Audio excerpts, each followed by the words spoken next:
Hello, Vasily. Hi, Nika.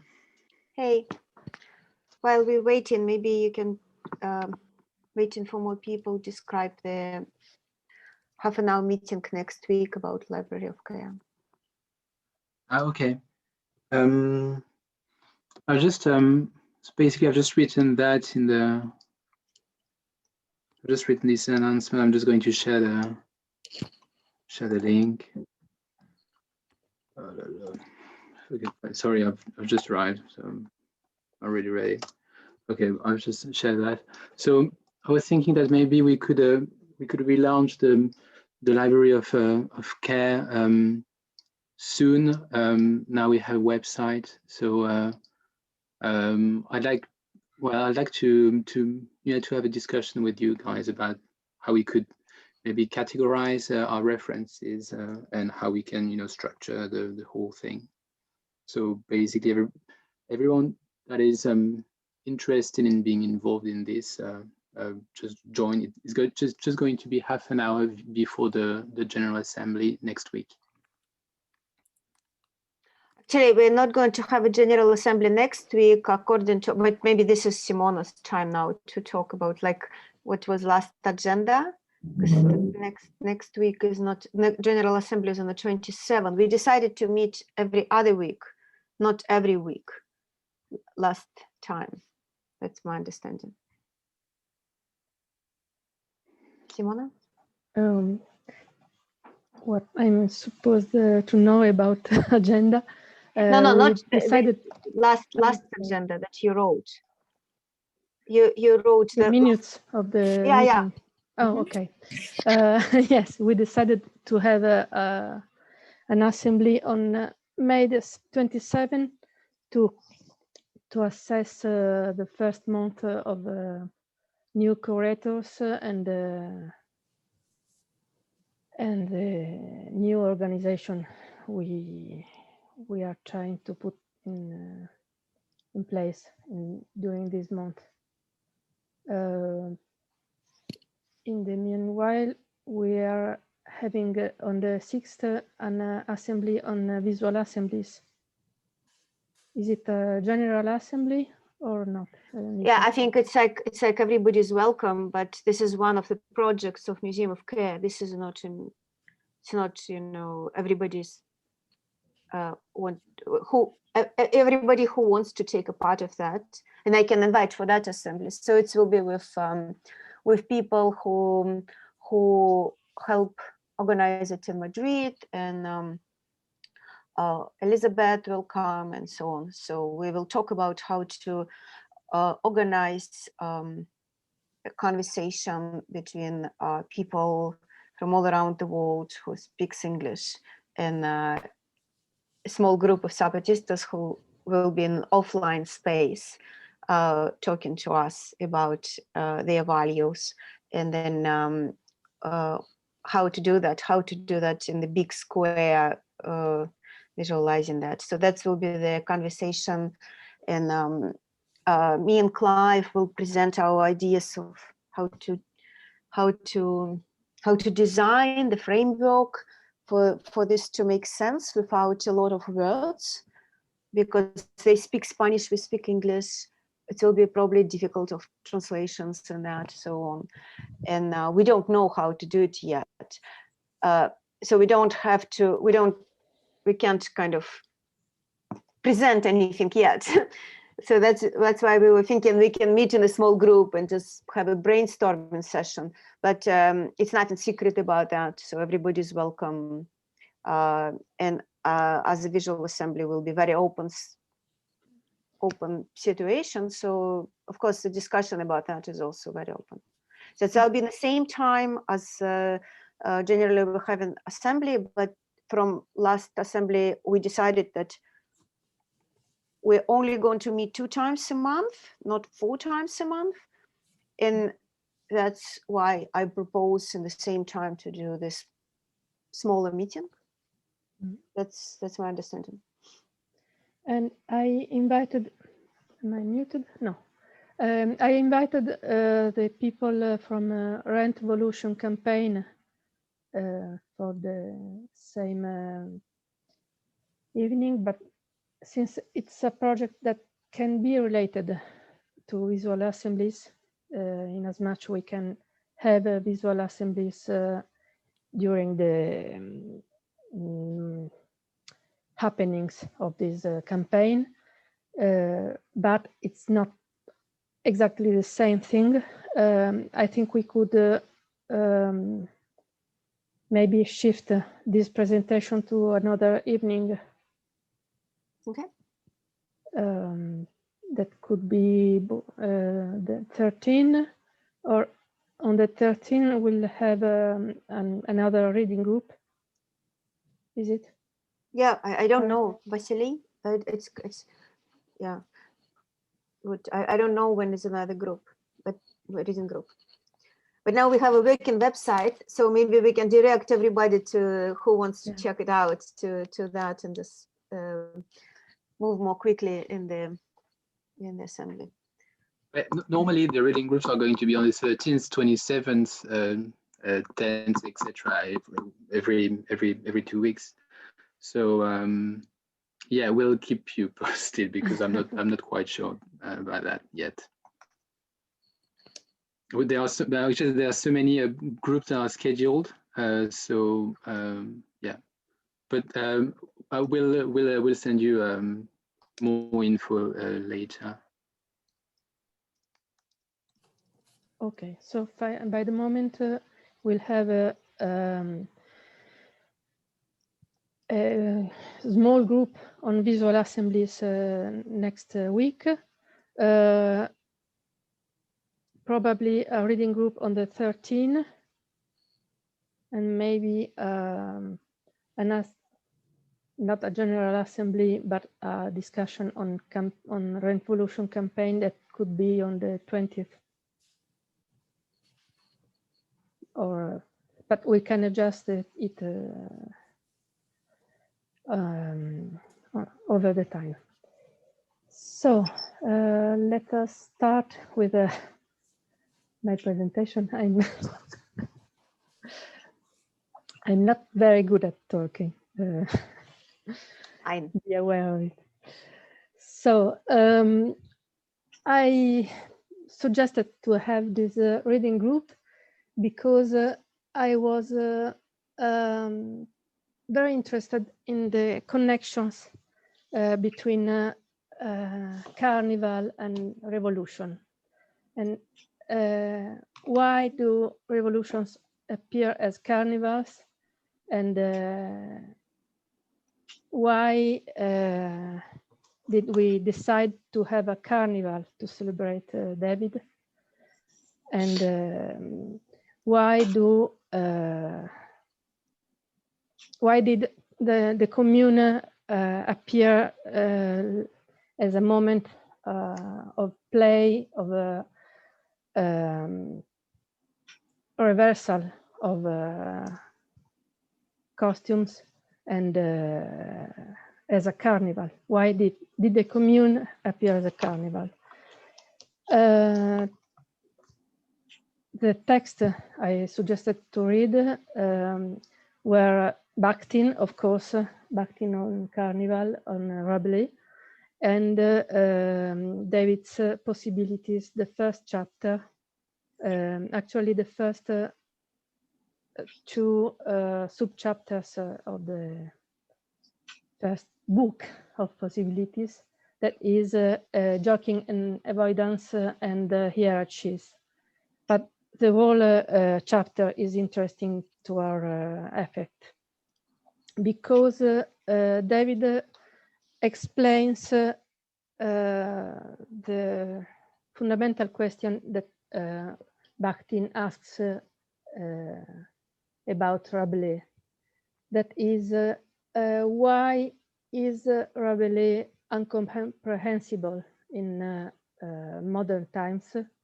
He appears like a very difficult author, while at his time it was self-evident what the meaning of his novels was. Sorry, and it started to become incomprehensible in just a few years. In 1 century, the meaning of what he said had totally changed, and it got worse in the passing time. And this is the parallel of what Norbert Elias described as the reversal of modes between Rabelais and Queen Victoria. There was a complete shift of the meaning of stuff and of the body overall. What was the image of the body, of the joking body, of the changing and of expression of sex, of everything that is bodily. And sorry, Seth, can you mute yourself? Became sorry.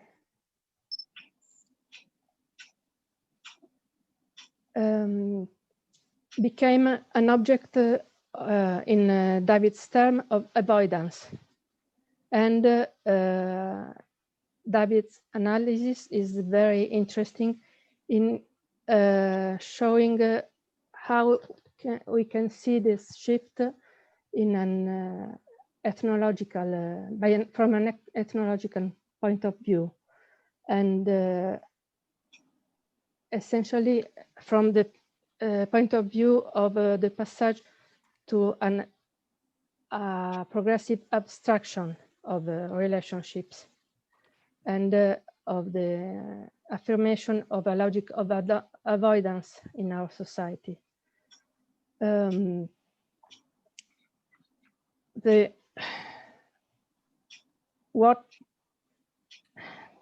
What was normal in medieval times about showing one's body, about talking of what is corporeal, dirty, and lower, the lower stratum of our life and of our society, became progressively something that cannot be shown.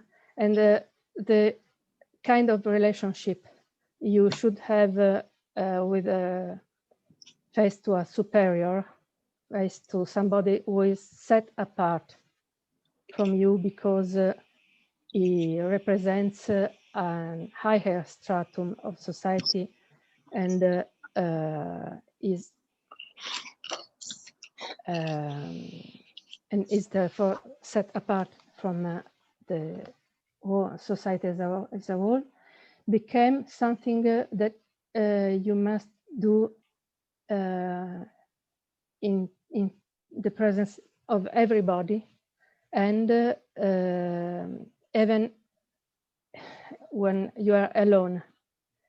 And this is related to a progressive disruption of differences in society, and in a progressive focusing on just differences of wealth and on exchanges based on money and on wealth.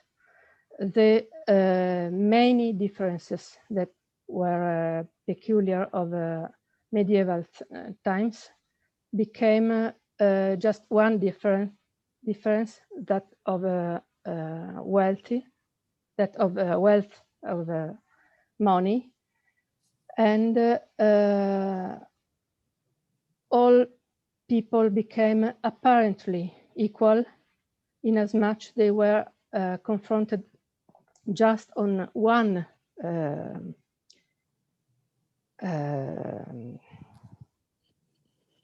scale, that is that of wealth. But in fact, this meant destroying the complexity of human being and the complexity of relationships, and making all other kind of differences something that pertains to the lower stratum, that is dirt and uncontrollable, and related to the non-ordered part of the of life.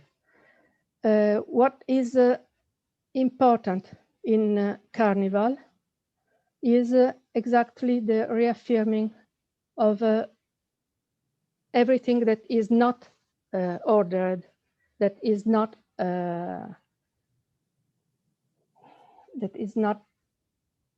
rational, that is not abstract.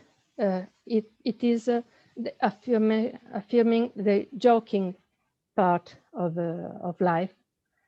And while these two parts are always related, joking and avoidance appear together in societies, the carnivalesque process is one of destroying the difference that make hierarchy and avoidance, that let hierarchy and avoidance make sense.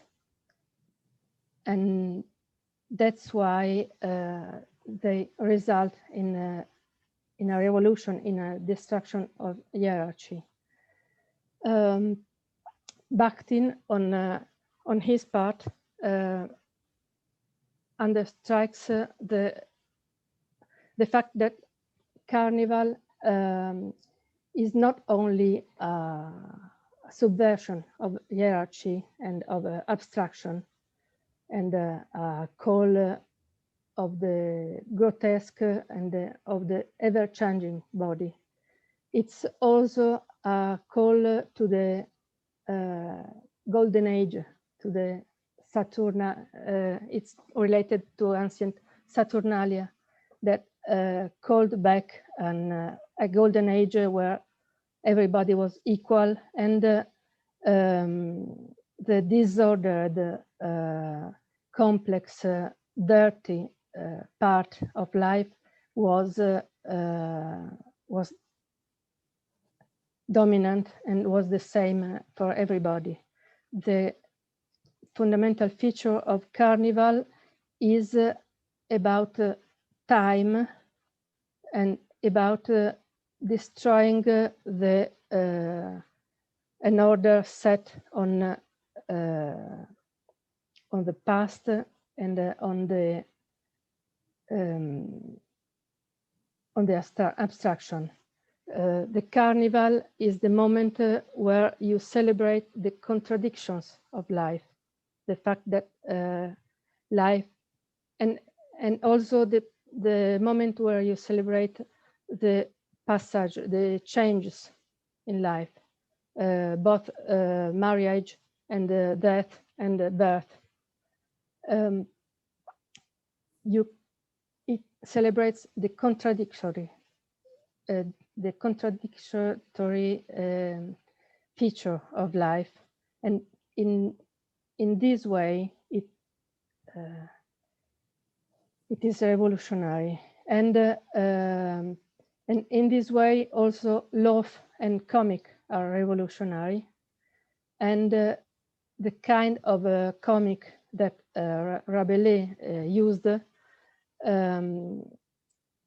is revolutionary in as much it shows contradictions. It shows that in life everything is mixed and everything is passing.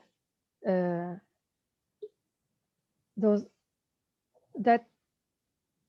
the things that passes, the body, the sex, the reproduction, the food, the shitting, are have a comic effect in as much they show a disorder, a contradiction. They show that what we think is, they mock the order of an abstraction of our world and of our society. And this was the role of carnival feasts in Middle Age, and this is the same role of carnival revolutions in our age.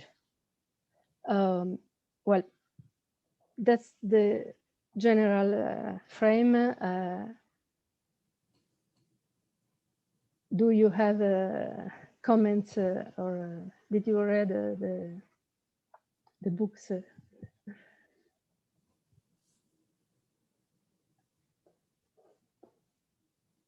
I have one more question, very simple one to qualify. Yeah. So can you try to explain more what is avoidance?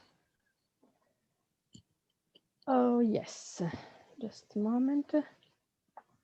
The relations of avoidance are those of characterized by formality,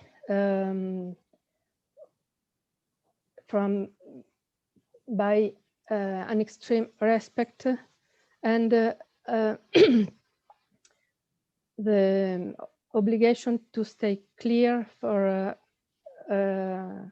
every bodily function of as eating, extraction, sex, and also violence is forbidden in face of a superior, and they are characterized by taboos and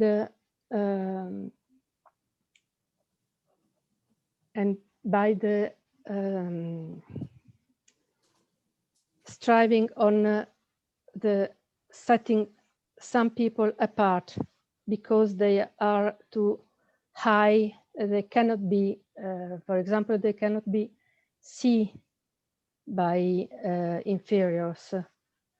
And the relations of avoidance stress on distinction, on and on abstraction. The person that is avoided should appear as if he or she was at a superior and unattainable level of existence. And it is very interesting. This feature is very interesting because the whole history of philosophy sets happiness as an abstraction, a getting rid of the body. And I thought, when reading it, I thought of Plato and of the body as a prison that the soul must get rid of. And there is a strong connection between the abstractification of life, between the idea of a soul, an ego that is separated from the world, and this idea of setting a part of society apart, separating. You separate the soul and the body in the same way you separate the representative of the whole society, the chief of the tribu, or from the rest of the people that are connected to the lower stratum of society is equal to the body, and the higher status that should command is connected to abstraction. This fundamental hierarchy between abstraction, the soul, and the body is is a common feature of our culture and of hierarchical cultures. I don't know if I could just comment, just a question, like I know that there was the joking partners was this quite funny thing where you had people who were in some level equal, but I didn't necessarily understand all the anthropology behind it, like what their relationship was, but they were like particular things, and they make fun of each other and and sort of in a mockery, like tell farting jokes and insult the other person constantly. And they were in a pair, but for the avoidance relationships, there's a pair of people, but they're not, one person is less important and they avoid being seen or having their body seen. Whereas what is the other person's, the important person in the avoidance relationships? What is their obligation in the avoidance? Do they? The essential feature of avoidance is exactly that the superior person has not the same obligation, or they can choose not to have the same obligation. The same behavior that is absolutely forbidden for the lower person is in general allowed to the superior one. This doesn't mean that the superior one will always perform the forbidden actions, but that they can. And if they break the rules, this is familiarity. This is kind gesture toward the inferior, but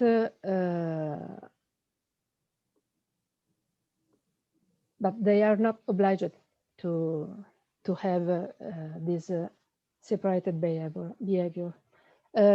Not in all situations or cultures. For example, in some cases, when you break a rule of avoidance, there is an exchange in, for example, in horses, to repair the rule that has been broken, and that is the same for both parts. And this is what happens when in communities that are shifting to a culture based on exchanges and on making relationships more abstract. And this example is exactly the one that David uses to explain which is the relationship between the installing of property as a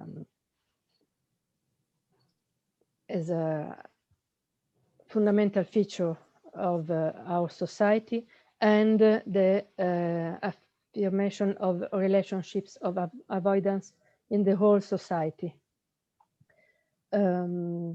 He thinks that when exchanges are the most important feature of relationships, relationships of avoidance and the abstraction of relationships tends to affirm themselves on the whole society. I don't know if I was explaining myself well on this.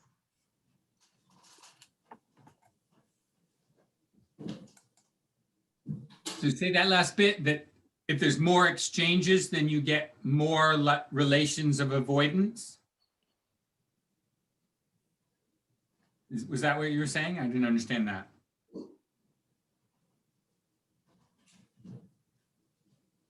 Okay. I would like to find the quotation from David. But no, it's too long.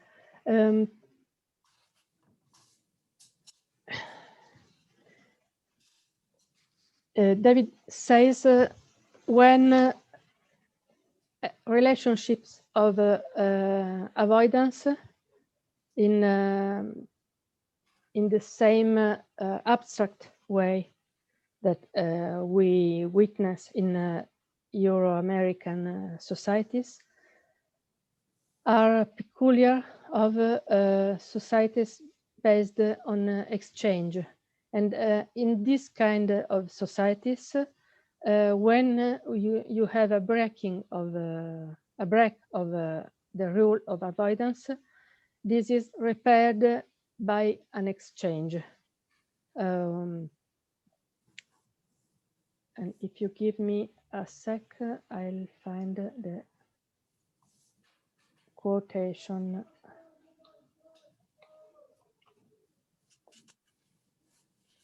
No, it's too long.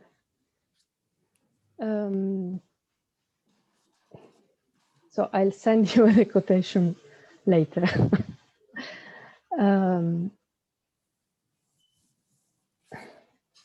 Is anybody else has comments?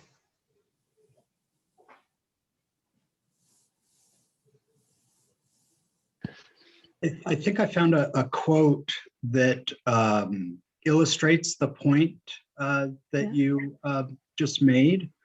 I'm looking at the version that appeared in the journal. So I can't give you a page number, but the paragraph begins, it's about halfway in. It's a paragraph that begins, where rules of avoidance do exist and have been broken, very often some sort of formal exchange is required to set things straight. And he goes on to conclude the paragraph saying, because the act of exchanging goods itself transposes relations from the level of bodies and substances and back to that of abstract properties again.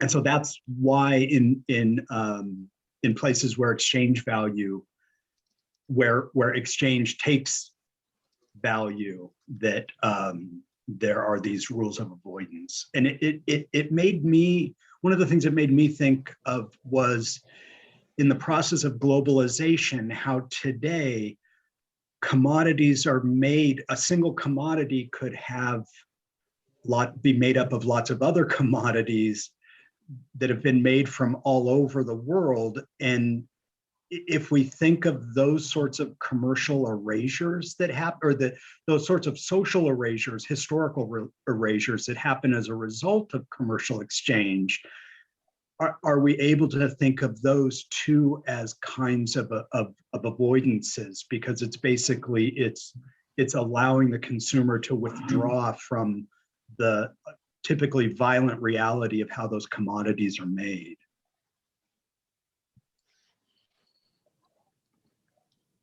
Oh, well, joking and avoidance are not exactly about violence. And they are also, in a way, the same, the two faces of the same reality. Joking relationships that are violent in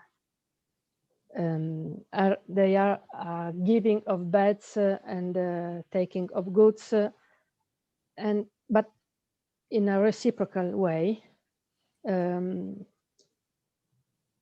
They form when there is also a logic of avoidance. They are typical of people that are in an equal relationship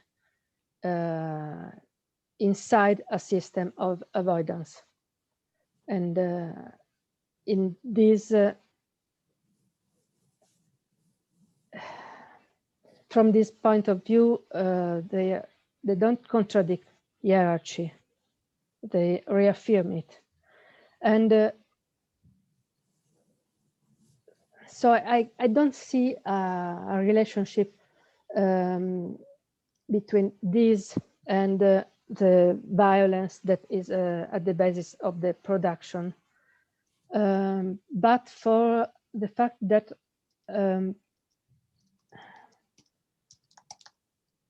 how to say, that the relationship, well, everything that is not included in this abstract system of exchanges and of avoidance that is capitalism is falls into the bodily condition, into the lower condition. So it is normal that people that are outside the abstract system, outside the white hierarchy, are in a condition of violence and submitted to all the uncertainties of life and of the lower stratum of society and of life. This is inherently hierarchical. Only it sets apart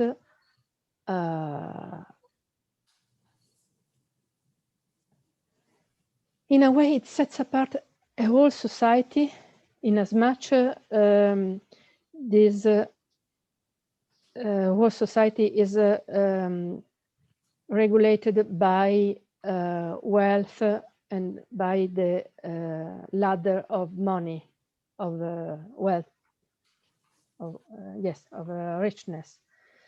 On the other side, everything that is not included in this stair, in this hierarchy of money, falls equally inside the bodily disordered dirt side of life. And David makes an interesting connection between this vision of society and racism. And he says the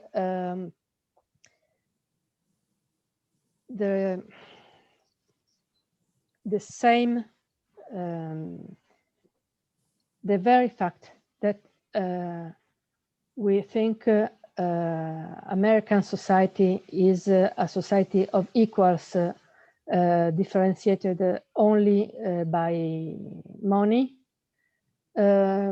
puts all the other differences and race and women in a category apart, that falls apart from, that is set apart from rationality and even equality, and puts them in the bodily stratum of society, where it is normal to be submitted to violence and so on. This is the connection I see between the, I'm sorry if I repeated myself, but I hope I was clear enough.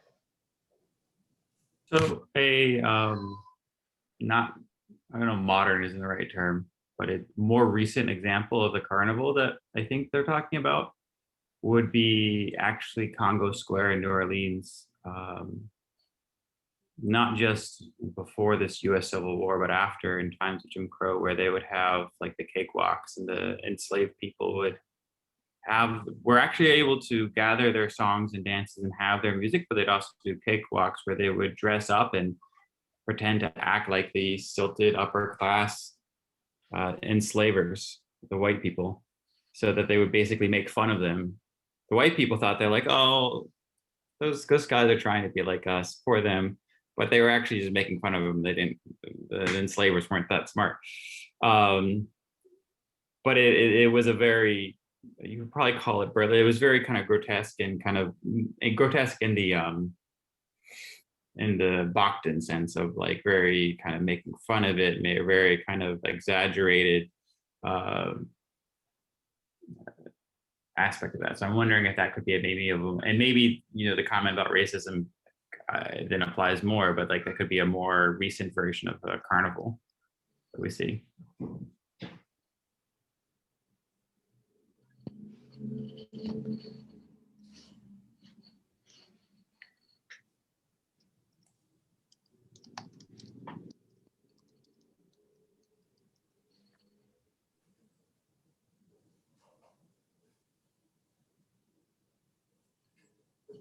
Can I speak? Maybe, yeah. I don't know. We just speak when we want. Vasily, you should moderate us, maybe. Am I the moderator? Oh, sorry, I don't know. I didn't realize. So, Nita, No, can I speak? The floor is yours. Yeah, I just want to ask. So the carnival is coming into this world where the relationship are structure on violence and hierarchy, and then they shake it down. Yeah, so you can compare. It's like a game and a play. So Carnival is a play that just kind of mixing everything up, you know, like a Venetian Carnival. For a couple of days, people just play whatever they want, or like sometimes it was for a couple of months. And then societies have certain rules. Doesn't matter if in any way, it's an abstract rules. And David is giving an examples from many different type of societies. It could be avoidance, avoiding the rules of hierarchy, or avoidance is always connected to violence and hierarchy. Could game be not violent?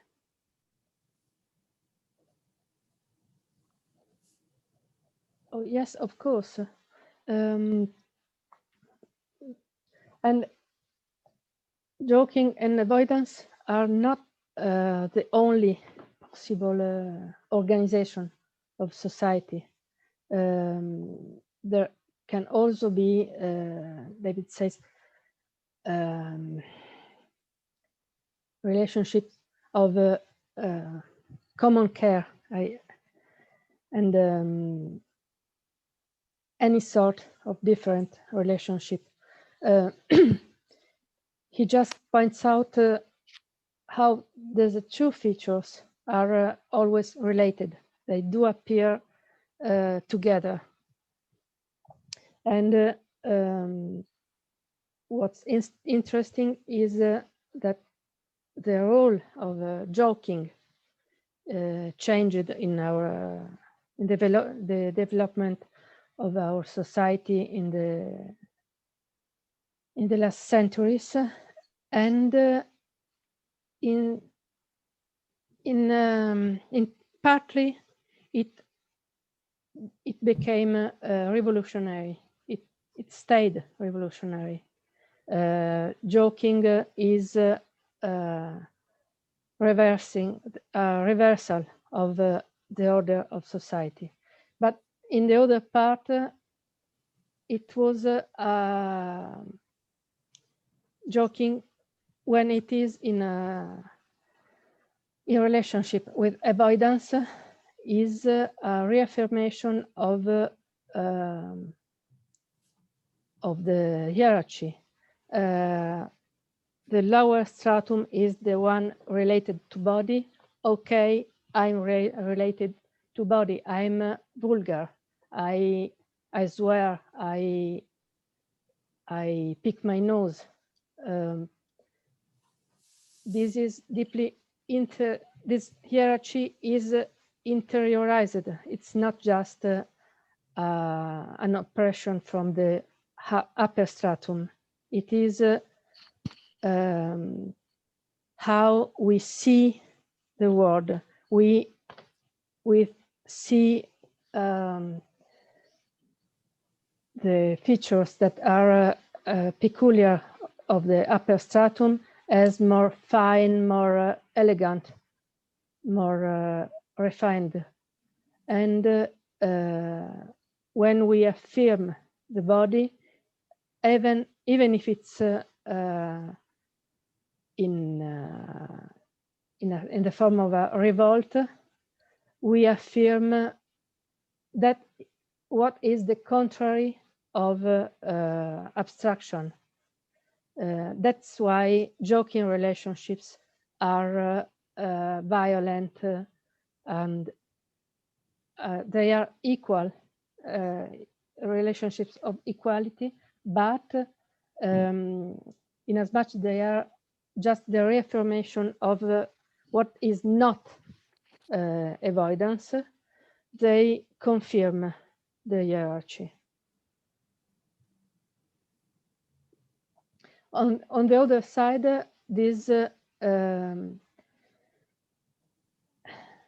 I thought of beginning this exposition with how Rabelais notes that Bakhtin notes that Rabelais is incomprehensible because all of the jokes he made changed of meaning.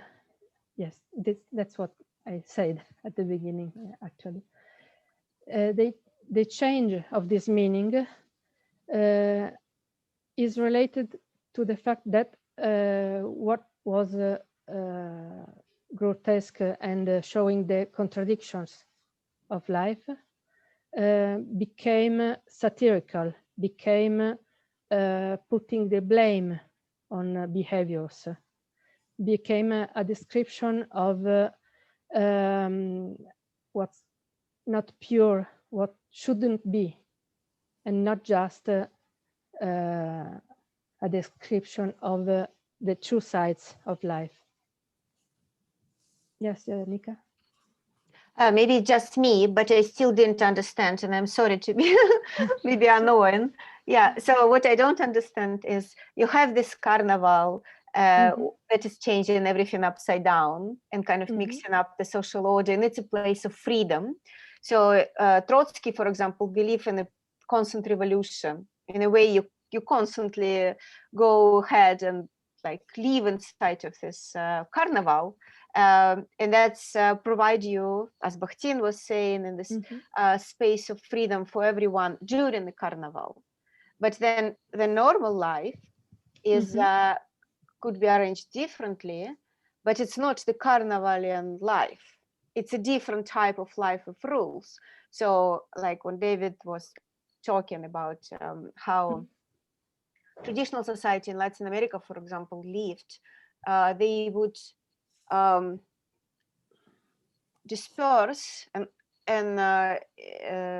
live in a very different orders, social orders, each group. It could be hierarchical, it could be egalitarian, it could be different stuff. And then they will come together once a year for a month, and then they will have these rituals that will be different from the arrangements, social arrangements before. So that was my understanding so far of how the human societies could live. So compared to what we are living now in capitalism and in this globalization, we're stuck in one order. We don't have a mechanism of how to rearrange it.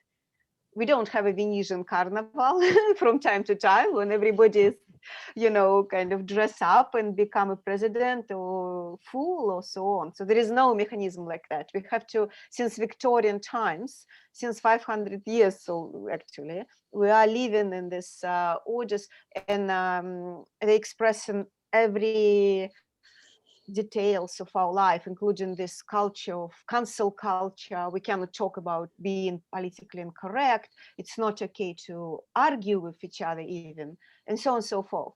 But if I understand correctly, you were trying to tell something else. You're trying to say that there is a culture of, there is a social order of carnival, but it's also social order of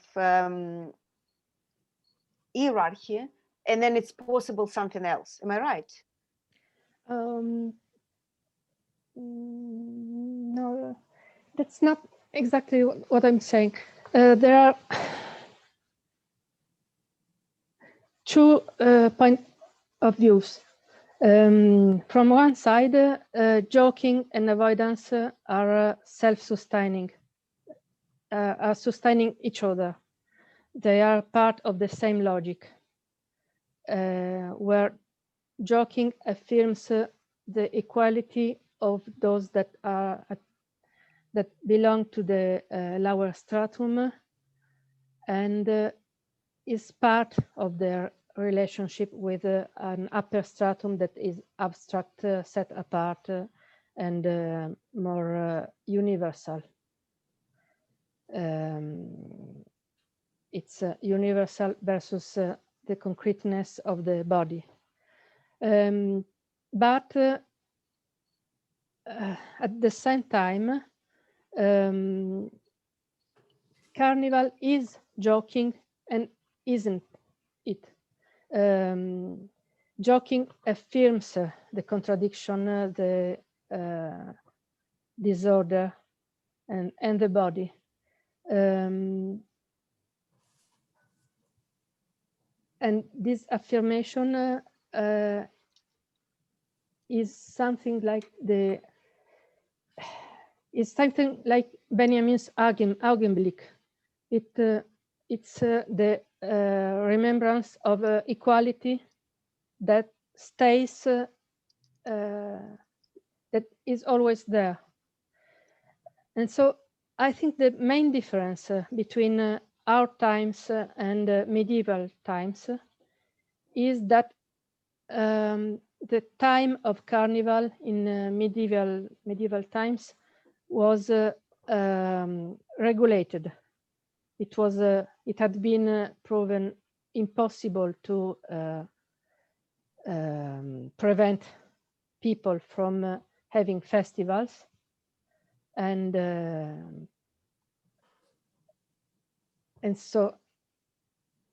also at that epoch, the Carnival was divided from the normal life.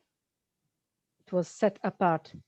But carnivals often became revolts, and the carnivalesque often reemerges also in our times in the form of revolt.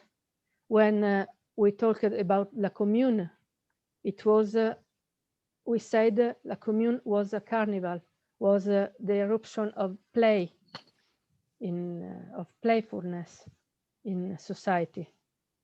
And I think that play is something very different from game, because game entails rules, while play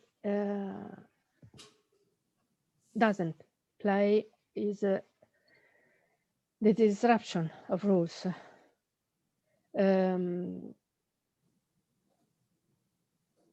So, Rob?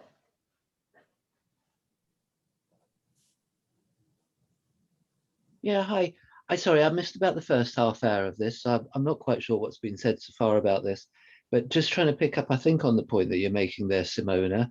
I wonder what people think. Is Carnival seen as something which challenges the status quo, or is Carnival something which reinforces the status quo? I'm of the view that it's the second rather than the first. It's a turning upside down of the hierarchy, but it doesn't challenge the hierarchy specifically as such. It leaves it intact, and it goes away afterwards. And questions which come up for me, which I just think are perhaps interesting, you may have already touched on these in the first half hour, I don't know. The role of these sorts of things in contemporary society seems to me to be satire. And satire, again, is a safety valve. It allows us to laugh at our leaders without removing them.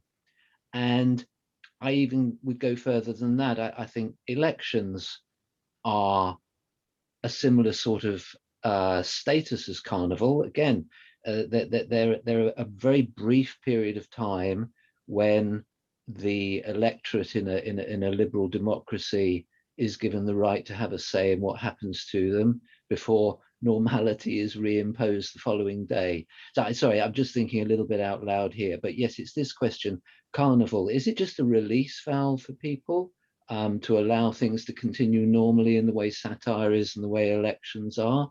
Or is it actually, I think you're saying there in that last thing you were saying, Simona, are you drawing a link there with a kind of a revolt? Do you see Carnival as being part of a revolt? I don't see that myself. I see it as something quite separate to it.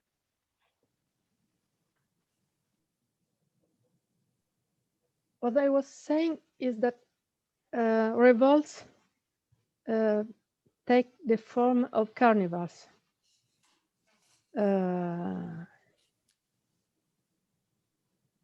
In both meanings, because they blow up rules and hierarchies, and because they always recall a mythical time of equality. And of equality in contradictions. I think this idea of disorder, of blowing up blowing up the differences, the categories that set people apart and that organize society, is a very important feature of Carnival in its reaffirming the contradictory character of reality. I don't think that elections have anything to do with Carnival. Actually, elections are to elect means to eligo, to put somebody, to choose somebody and put this somebody apart from the whole society to represent them, the society. This is exactly the logic of avoidance that consists exactly in making apart, making some people at different degrees more representative of the whole society. So the chief represents his group, and because he represents the group, he is set apart from the group. This is the same as our elected representatives. In elections, we just choose who shall be set apart from society to represent it. The logic is the logic of representance of abstraction is the same as the logic of avoidance. Can I? Oh, sorry. Yeah. I just wanted to jump in, but you go, yeah. go ahead. I just wanted to say something about just going back. That's actually interesting, this discussion about the how we actually define Carnival. It seems to me that in this paper, David defines Carnival. I mean, so let's get back to Bakhtin, because I think Graeber departs from him in two ways. First of all, he says there is no clear boundaries between low and high culture, which is something that he's not the first one to have said. This is one of the main critiques that have been made to Bakhtin. Simply just because, so Bakhtin seems to assume that Rabelais is basically the author of the people, which is a bit ridiculous when you think that when Rabelais was actually writing, almost like most people couldn't read, and so basically was writing for people for people who could and who actually belong to the high culture. So that's one point. And the second point is that I think, you know, he says, page 45, he says, I suggest that Carnival is not simply a matter of inverting hierarchy, but of challenging its very basis by invoking radically different ways of conceiving the world. And the next page he goes on saying, carnival rituals of rebellion might have served in the eyes of the masters as means of reinforcing social order, which is exactly what Rob was saying. But then he continues and say, but they had a notorious capacity to spiral out of their control. So it can be something that, you know, that carnivals are basically something that you can't really control, and this is why they can be actually quite dangerous. I think the example that Simona was giving of the commune is actually quite interesting. I think some of the people like Alain Badiou were talking about carnival, trying to depart from also Kaiwa's definition of carnival, saying, well, carnival is not necessarily festive. It is really this particular moment, which is a political moment, when you kind of create a community of equals. And this is probably what, you know, what Graeber is saying somehow. But maybe I might be wrong here. Maybe he doesn't want to say that, but I think this is more, yeah, like the definition of the carnival he has. And this could also help to understand what are the contemporary forms of carnival. And I'm thinking about like what James Scott was writing about hidden scripts, for example, all these infra resistance from the subordinates and from the people, and you know, moments like Occupy Wall Street, it is some sort of a carnival in that sense. Yes, totally. Revolts are the moments when carnival appears in our times, and they are really the Benjaminian Augenblick when the fundamental equality reappears and relationships of equality do reappear. But I don't agree with David on the boundaries between lower and higher status. In fact, the essential feature of carnival, of Bakhtinian carnival, is that for the time being, carnival was equal for everybody with no boundaries. And this is also the difference between carnival and spectacle and theater. Nobody is outside the carnival. And nobody is outside the blowing up rules of the revolution. The only thing Bakhtin and also David says is carnival can confirm the rule, can be the exception that confirms the rule, but much easily it gets out of control and becomes a real revolution and not just a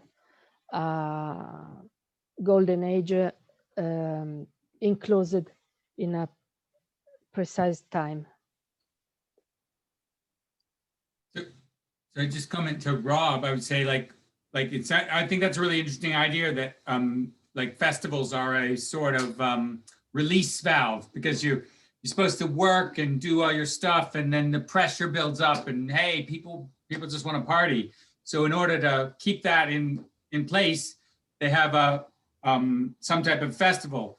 But if the church would organize it, it would be a pretty mundane festival, right? If it's a thing.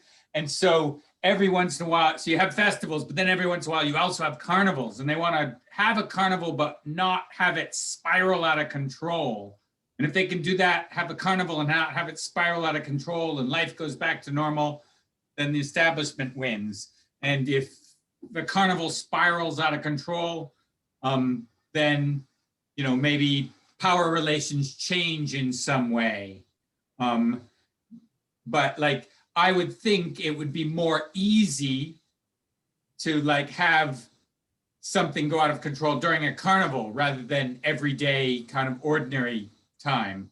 But maybe not. Like if you went to the Nottingham, to the carnival in West London, there'd be a ton of police there. They'd be ready for it to spiral out of control, you know. And also probably a bunch of people are also just trying to have fun and party, and that like that might not, that kind of out of control might not be a thing. But I don't know. I thought it was useful to think about it as a release valve, and would it always be successful in releasing and then reestablishing authority? Yeah, Michael, you just picked on exactly the example that I had in my mind, and that's the Notting Hill Carnival that we have here in London every year or so. And it starts off as a party, it starts off as a carnival, and then the police get involved later on in the evening, and it turns a little bit more edgy, as it were. I think that's the thing about, and I really don't accept this link between this idea that carnival and revolt are the same. I think they're very, very different. Carnival is fun. Carnival doesn't challenge the hierarchy. That's where revolt, that's where revolution actually starts to come in. And I think that they're two different things. Simona, I don't agree with you there. So Rob, here, let's go talk about the body as a festival where you can be rude and burp and laugh and all those kinds of things, because that isn't so much about violence as about just allowing people to have an existence as a body rather than you're supposed to be polite to everybody. Yeah, I mean, polite in a very distanced way, not polite. Owen had sorry, I Yeah. still don't know how to So pronounce, but I wanted to ask, like, if I understand, you said that once there is avoidance, then like joking can affirm avoidance, because then the people who joke are the lower people and the people that they avoid are the upper ones, or that. But then, and then you related this to the creation or of the ego, or this idea that in a sense you are different from your body. So, but then, like, okay, if there wouldn't be avoidance, then, and joking, only joking, I guess, would that be like all equals? If there wouldn't be some people that are set apart, and then there wouldn't be this abstraction of, you know, that says that in reality you are different from your body. I don't know if I'm explaining.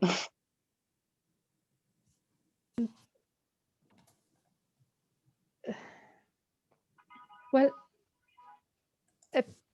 the joking that is in cause is a peculiar kind of joking. It's actually the notion of joking and avoidance are taken from anthropologists who observed other people, other ethnical groups, customs, and they are interesting concepts exactly because the anthropologists that observed them hadn't a word in European language, a concept to describe this kind of relationships. And so these two concepts together are able to shed a light on our culture from a different point of view. Just like when totem started to be observed, then became a tool to observe what's happening in some occasions inside our society. So when using the term joking, I'm not just talking of jokes as they happen in our society. I'm talking of the peculiar kind of jokes that actually happen between young males in our society. Think of I don't know if you have seen Gran Torino, a film of Clint Eastwood. It's a very funny and interesting how it teaches the young man how male relationships should be, and he enters a barber in a barber shop. The barber is a friend of his, and he starts insulting him, and the barber insults him back. And this is a joking relationship. It is a sort of ritual violence between friends, not a real violence. And this kind of relationship is, following David, related to the mirror of avoidance. This is the kind of relationship by which you affirm with your friend or your cousin, we are equals, we are friends, and that's why we can insult each other, we can make mock attacks on each other, and we can freely take the other's goods, knowing that the other one will take our goods in another occasion. This is a very unequal relationship in time, but it is about equality, and it is about affirming we are friends and we are equal in a frame where there are the unequal, those that are set apart because they are superior and they represent a part of society, and they are in a higher position. So the two features are related and mirroring each other. But the equal part of this relationship as in itself the seeds of equality, and this is its revolutionary content of blowing up hierarchies. And to answer Rob, well, I think revolution is exactly having fun. It is not creating a new order and a new abstract. It's not about creating a new abstract order or pushing such an order on society. It's Emma Goldwyn said if there's no dancing, this is not my revolution. It is exactly affirming equality and blowing up the order. It's the constituent power. Then I object both to Tony Negri and to David that I don't think we can get rid of a constituted power of rules and structures. But I do think that revolution is about destroying this, the power, the hierarchy patterns of society, and this is actually fun. And also there is a peculiar revolutionary feature of a comic, of love of comedians, in as much the comic is exactly about showing the contradiction, showing where the frame, the result of love is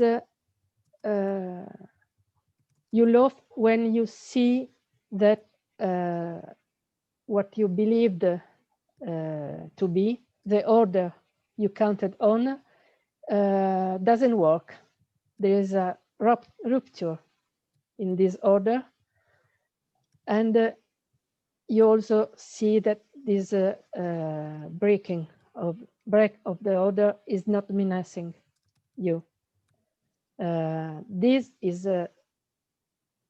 is fun.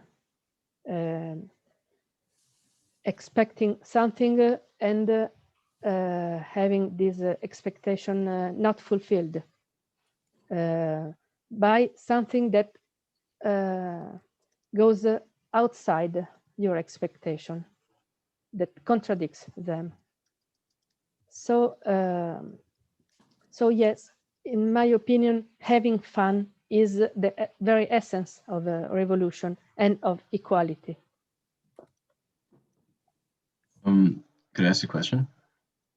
So I was wondering, because earlier you said that like you made a distinction between play and games, right?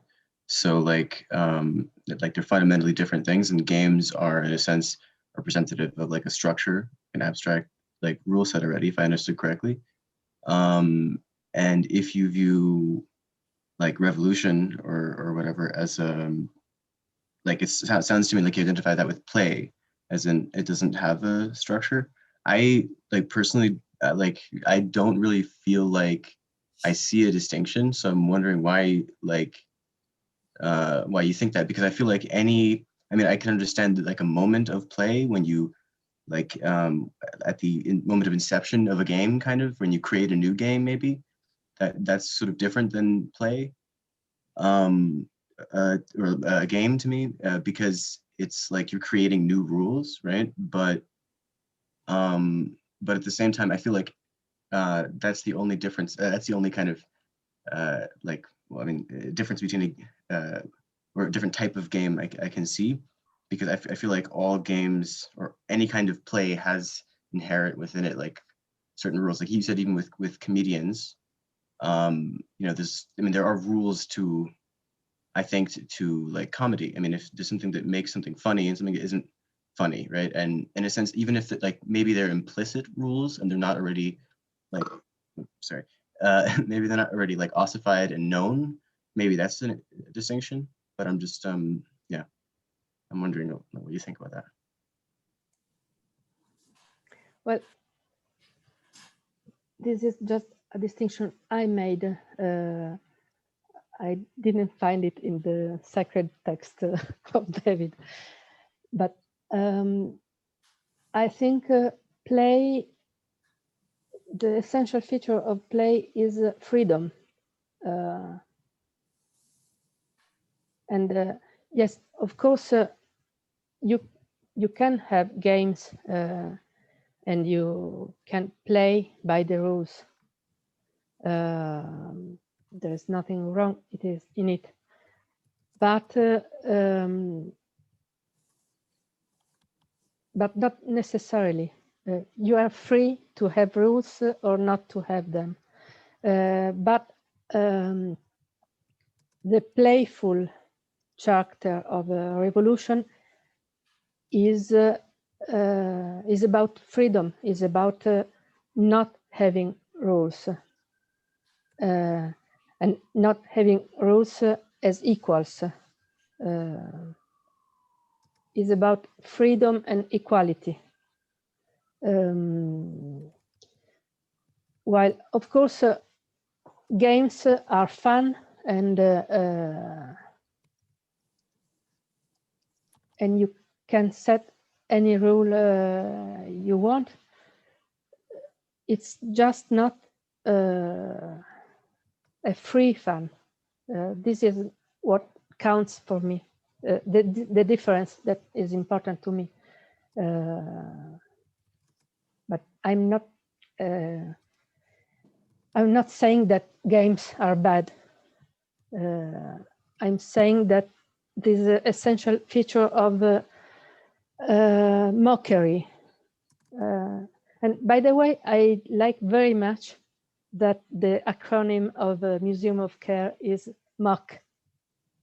That also means to joke, to have fun, to pull the leg. But yes, it's all about, in my opinion, about breaking rules, about not having rules, about freedom.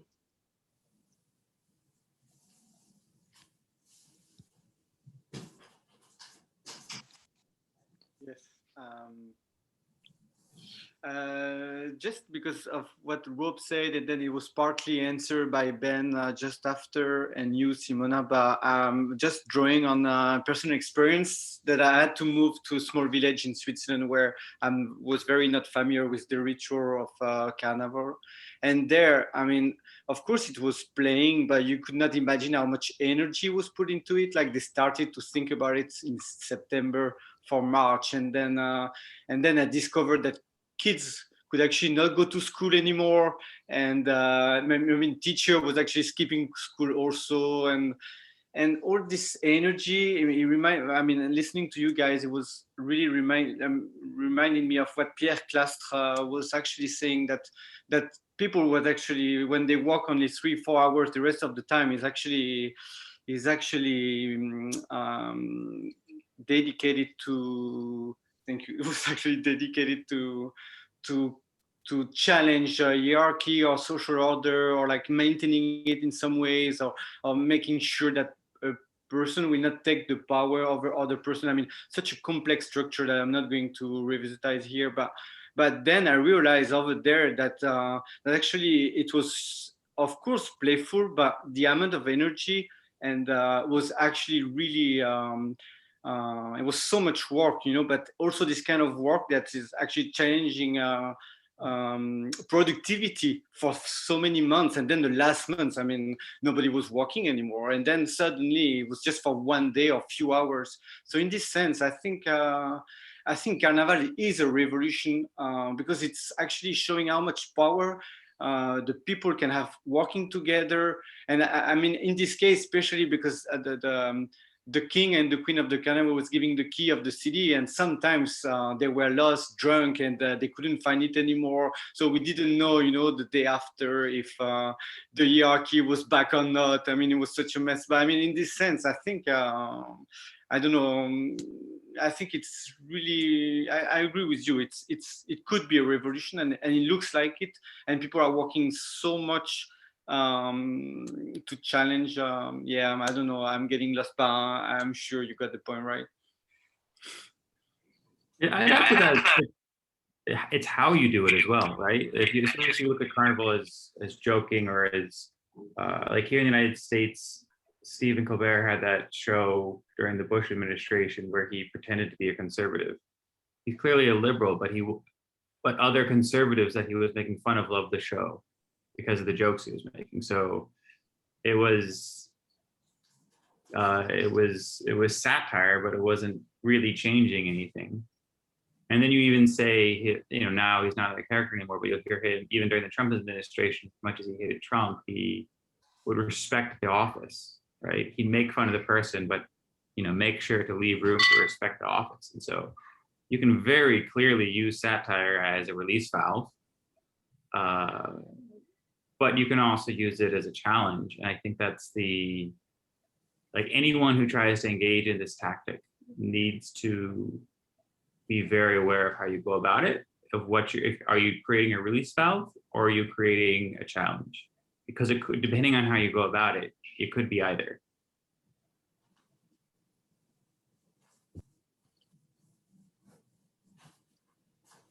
Can I jump in? Yeah. I think there are many things that look completely harmless to government and to the power, but can actually turn pretty dangerous and pretty revolutionary. I'm thinking about those banquets that were held during the July monarchy in France, and they were just like dinners where we were talking about politics and we were toasting to the Republic that will come, and I'm sure that the king at the time found that completely ridiculous, and I'm sure that the most radical revolutionaries were thinking that it was also completely harmless, and there was something else to do, more radical, and it seems that it's actually the starting point of the third revolution. So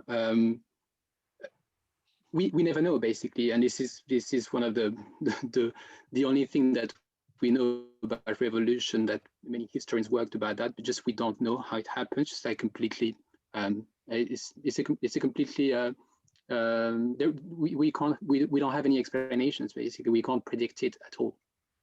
Another thing I wanted to say about Bakhtin is that he's got another mention, which is his mention of polyphony, those polyphonic novels. That's actually quite interesting, because, and it gets back to what TJ was saying last time about the way David writes his book, thinking about lost people, his first book, and the last book about bullshit jobs. It is very much that. I think the form of some of his books tries to mimic what Dostoevsky and Rabelais and maybe like more Virginia Woolf did in their novels. Yeah, may I jump in or?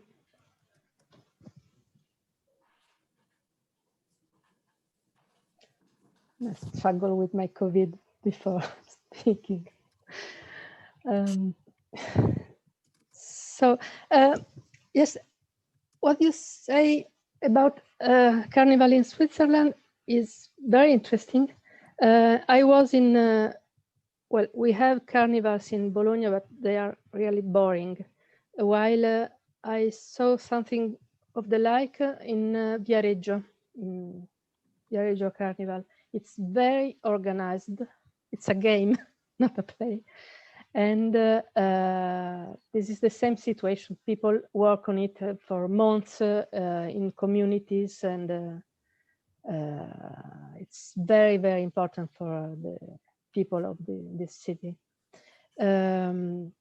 Yet, what's relevant for me in Carnival is the spirit it has. And in Viareggio Carnival, there was no such freedom and joke. There was satirical moments. There were satirical moments. And it's interesting because this is exactly what Bakhtin describes as the disgregation of Rabelais' word. The Gargantua became incomprehensible in the following decades, because what was simply fun, comic, and affirming the contradictions of life became satira. How do you say in English? Satirical. Became an exposition of what is wrong, and not an exposition of both sides of life. I think the real resurgence of the spirit of Carnival was in Zuccotti Park. It is in the explosions of freedom that we have in our society. I remember once in our ice-breaking talks, the question was, when is it that you felt free in your life? And I remember the Bologna's 77 time. The movement at that epoch was a revolution, actually, and it was the breaking of all rules. It was showing the possibility of breaking rules, of not having a hierarchy, and it was quite a fundamental experience in my life, seeing the possibility of it. And it was Carnival, actually, with masquerades and fun, and making fun of power and hierarchies.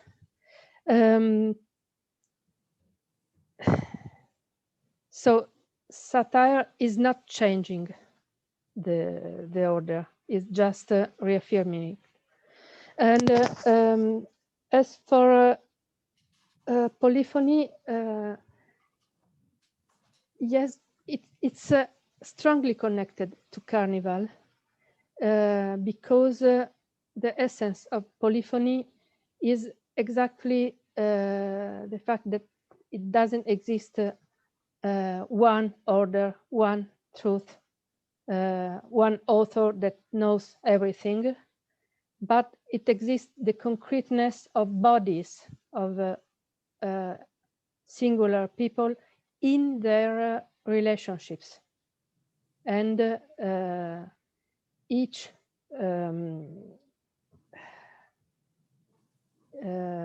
person in Dostoevsky's books represents a different truth that is true at the same level of others. It's just, and at the same time, it's a personal and individual truth.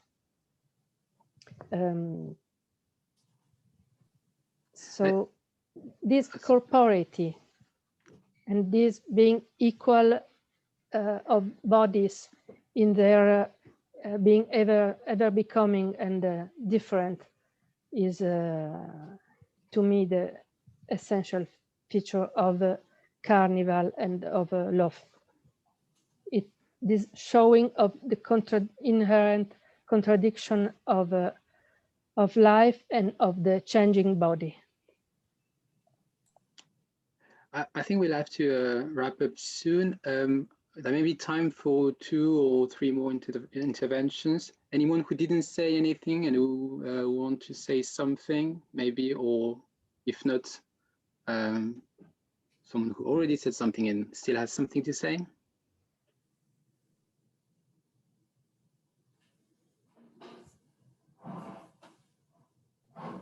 Mika?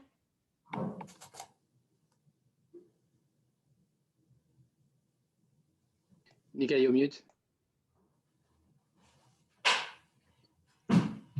So my understanding, my current understanding is the differences between Bakunin and Trotsky is that Trotsky was talking about permanent revolution, as permanent change of rules. And that's how he understands freedom.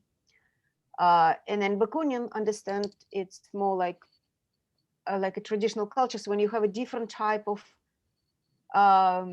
games, rules, and then you come together to negotiate it for that particular moment. So that's allow people to skip from one place to another, and for some people to be free if they want to, and for some people to be stuck in certain societies, a family, or like, you know, tribe, or whatever they have.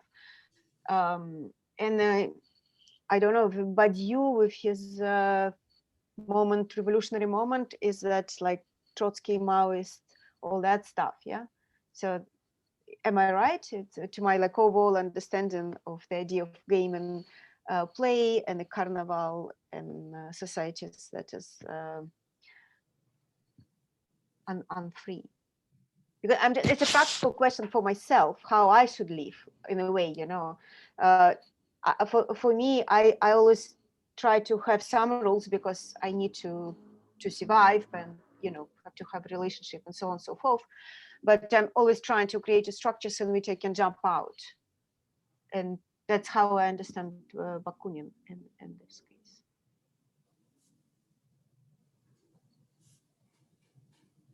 I would like to ask, yeah, so what Simona, do you think about that? How it's related? I hope that it was for Vasily. Okay, Vasily, maybe Vasily can answer my burning question.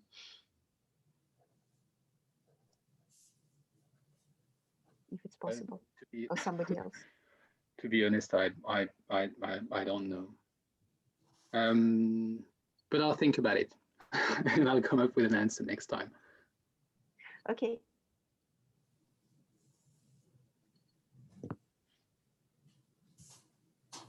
Because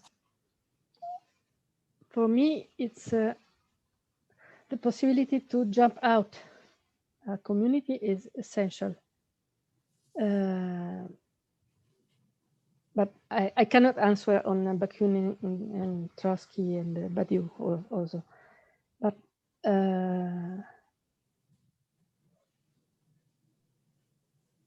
it looks like you were like talking like Trotskys in a way, a little bit, you know. Yeah. That was like the main point, you know, just like, okay, we have this suppressive structures, they built this and that way, and then the carnival is a moment of freedom. So and rearranging the rules. So that was my understanding of this conversation. But probably Vasily right that we should wrap up now because it's already almost 2 hours, and then but this was really interesting, and I still have questions.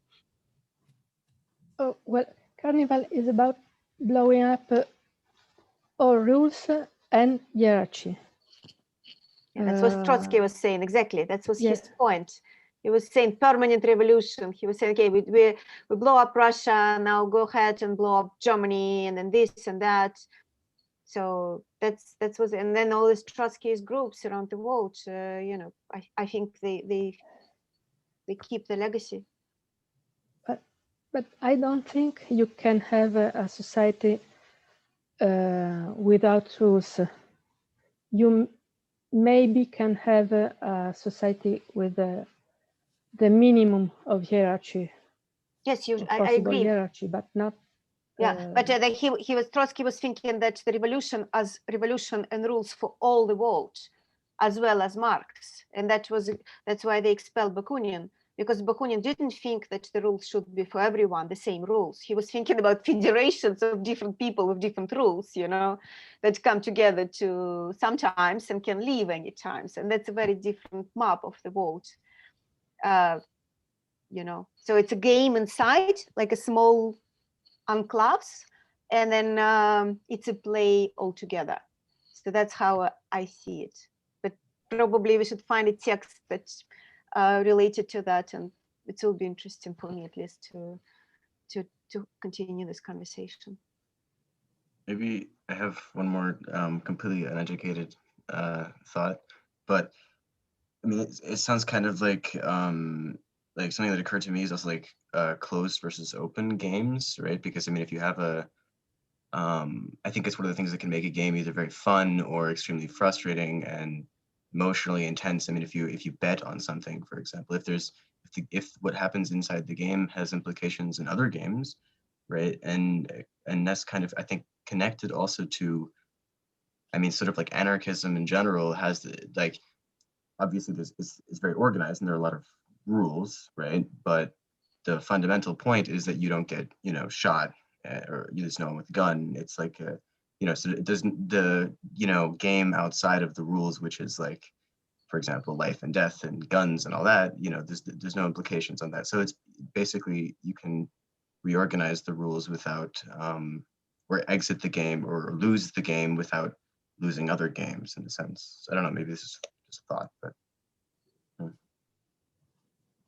Maybe we should wrap up and discuss it another time. But Carnival is not Sorry, all Scott, the life. Scott, I mean, think of the rules and organization George was speaking of before, to cooperate to product chariots for Carnival. You need organization and rules. But the point is, you can, being free to live is essential to this. But this is about method of consensus. We already talked about it. Sorry, Ali. About the point that Nika told, I want to mention a little thing. I think that it's really depend on how we see the world. It's about our ideology. If we are believing in revolutionary thought, if we are Leninist, I think that Trotsky is very near to the Lenin after between the movement after Lenin, and if we saw the things that Trotsky down in his time, I think that we can accept more Trotsky than Bakunin, because I think that Bakunin has deviated from the Leninism and the Marxism. So, but because of your question that how we can know what we should do in our life, I think that Lenin actually himself answered this question in his books. What should we do in when we are living in imperialism world? And I think that it's it can answer our question in 221 again. Thank you. Maybe we should read the Lenin book once in the reading group. That will be cool. What should be done? And ask my Russian friends who has the name of artistic group, what should be done to come and facilitate it. So that's, I didn't read this book since I was a child in a school. It will be a really fun experience for me. Thank you, Ali, for mentioning. I read Tolstoy's what must be done.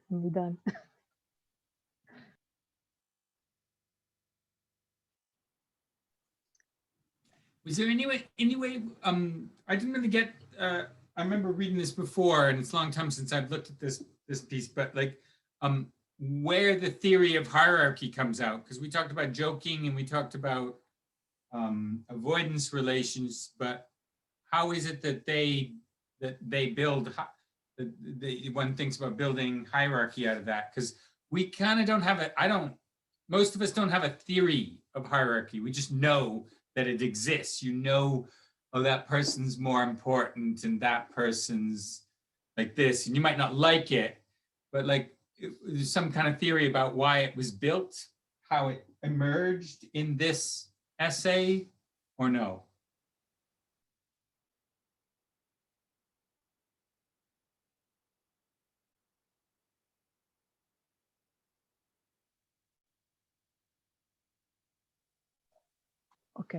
I couldn't unmute myself. In this essay, there is a theory about how the peculiar form of hierarchy we have in modern Euro-American society emerged. Not any hierarchy all over the world. David says some form of hierarchy normally tends to emerge. We can't hope to get totally altogether rid of hierarchy, but it can be reduced to the lower level possible. And we can dream of a society without, almost without hierarchy. But in this book, he doesn't describe how it emerges. He makes interesting remarks about how it is connected with abstraction, he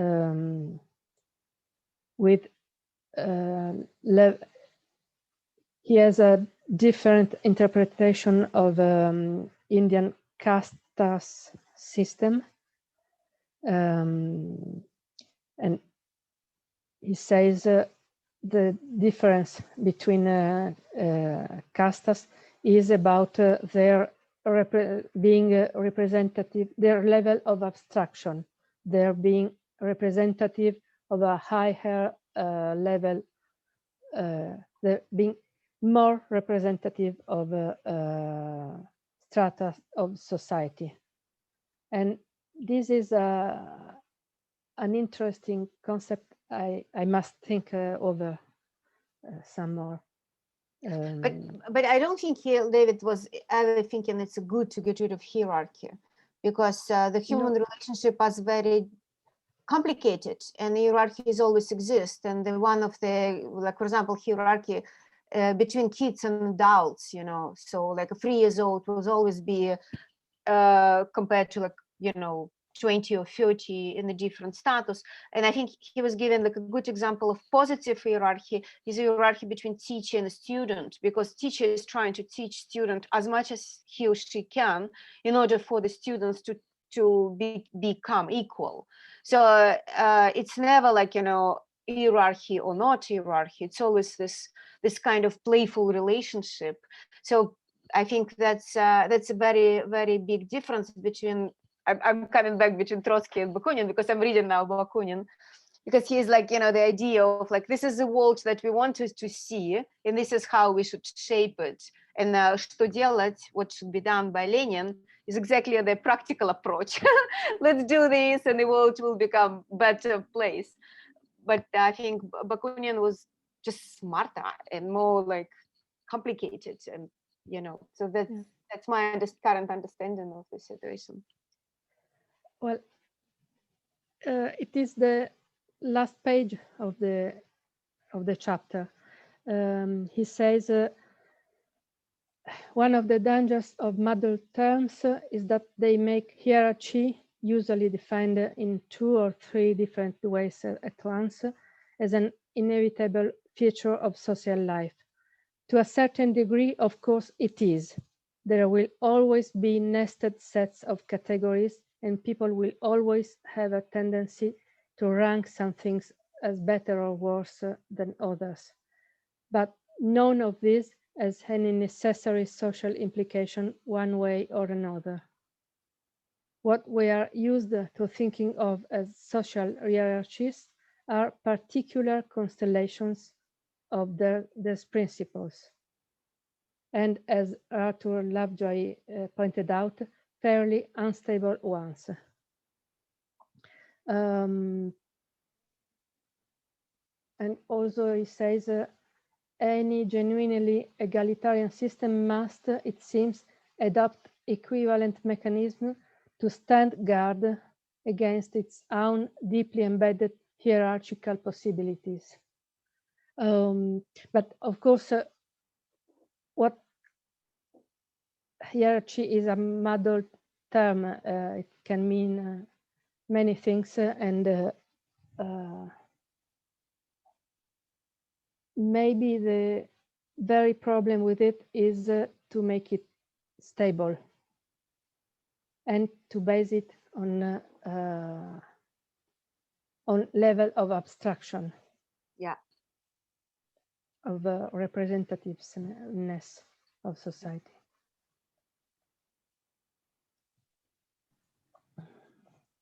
So I don't know if people want to go or if we want to drag on. I had just a few other kind of comments or questions, but like, there's that Norbert Elias guy who writes about the history of civilizations and manners. And for Norbert Elias says, look, like people have manners because they got to be respectful to one another, because somebody doesn't want to see you pick your nose or burp or vomit in the corner. So, and if you don't live long and you're not going to see this person, it doesn't really matter, says Norbert Elias. You can just do stuff and go. But if you think I'm gonna, it's not a time of the plague, or I'm doing reasonably well, I'm not gonna die soon, I'm not gonna have to leave soon, there's a stable social situation, in a month from now, I'm still gonna know this person, then you try to be very polite to that person because you'll need to be polite to that person. And so you're hiding your body, you're not showing burping or ill-mannered things because you'll know that person for longer. But and so that's like the temporality is the longer you're going to live, the more manners you have. But like I would always like, I was trying to understand, because normally I would have always thought of economies of exchange as like in a gift economy, in a village, you give something and then it's like a little minor debt. You get something, and because you've been given something, you'll keep your relationship together with other people because the gift, you owe the gift. And so you're going to pay them back. There's time, right? Whereas if you trade between two villages, you just go to the next village and you say, I'll give you my copper pots for your beads. And that's it. You go home, you don't need to meet them again.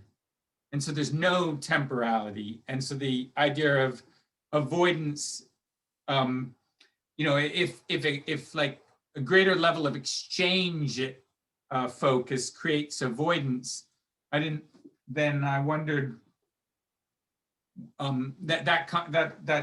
that's a different temporality, like than Norbert Elias. I don't know. Does that question make sense or no? Yes, it makes sense for me. It makes sense because if you're in a more complicated relationship with the person, then you do accept some level of inequality. And if you like it's in the death, David described it very well. If you just exchange equally, that means relationship is finished. I'm just paying you €5, you get it, and that's it, we're done. We don't have any inequality, but we also don't have any relationship.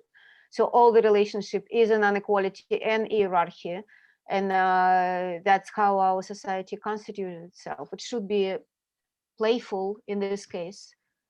So otherwise, it would not be a human society.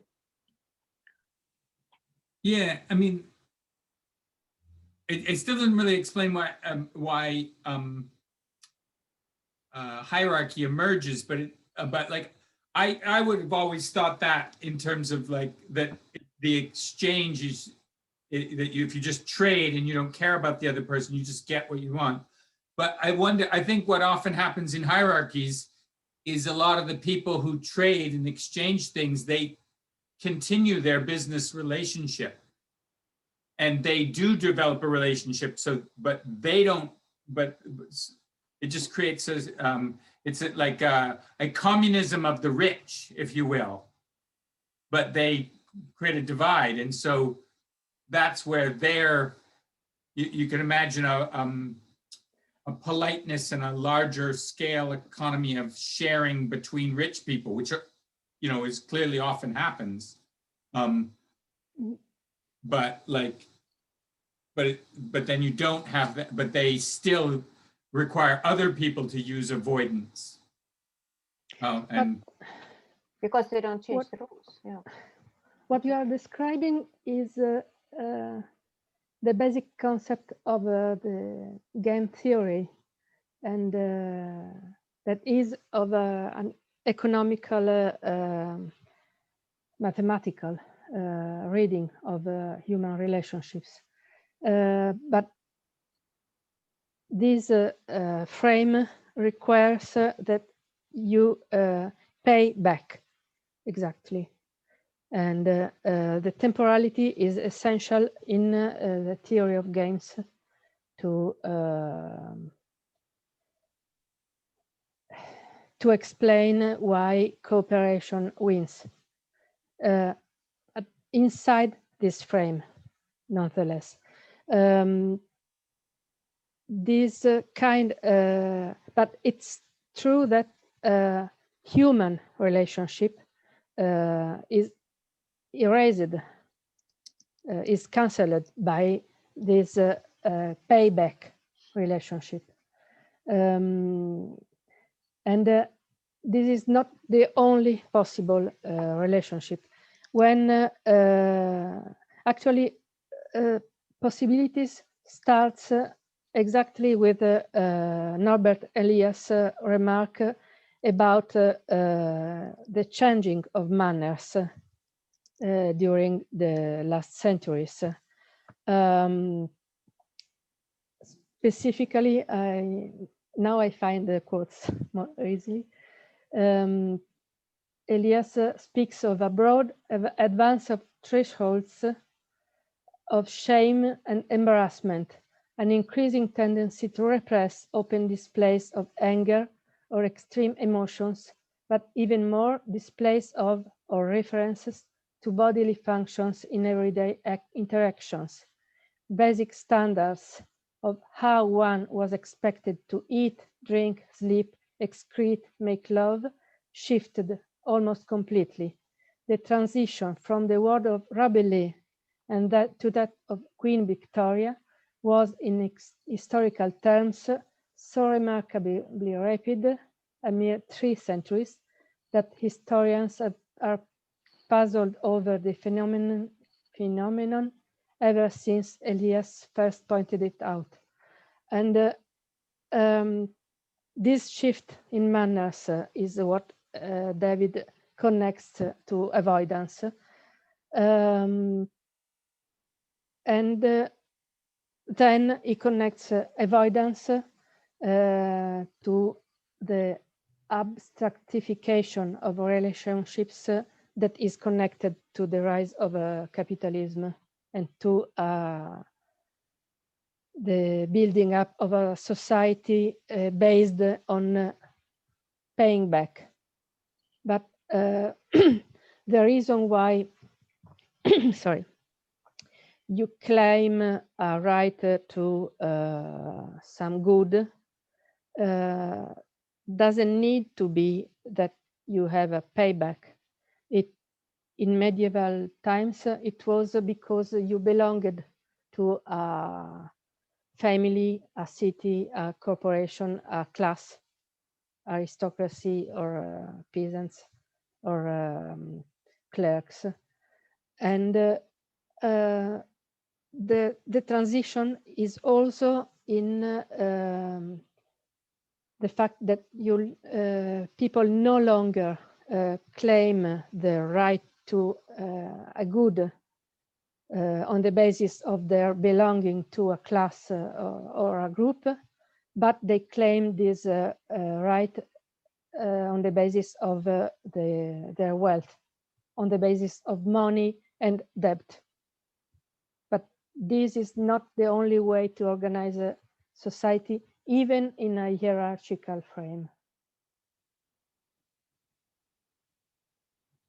maybe we should stop for now and we just like do the another reading group because we're like in the third hour. Yeah, I just want to say that next one will be on the 13th of May, and it will be Alexei Yurchak, and I really invite everybody to come. He's an amazing person, so I will share his article that we're going to read, and that will be about Lenin corpse. So coming back, Simona, to your quote about what is corpse, and about, you know, mummification and museums and so on and so forth. So yeah, I'm really happy that he's coming. I was reading his book, It's Supposed to Be Forever Until It's All Was Gone, about Soviet Union, and he's an anthropologist from Berkeley and a friend. Okay, so thank you, Simona. That was really great. And thank you everybody who come. It was very important for me.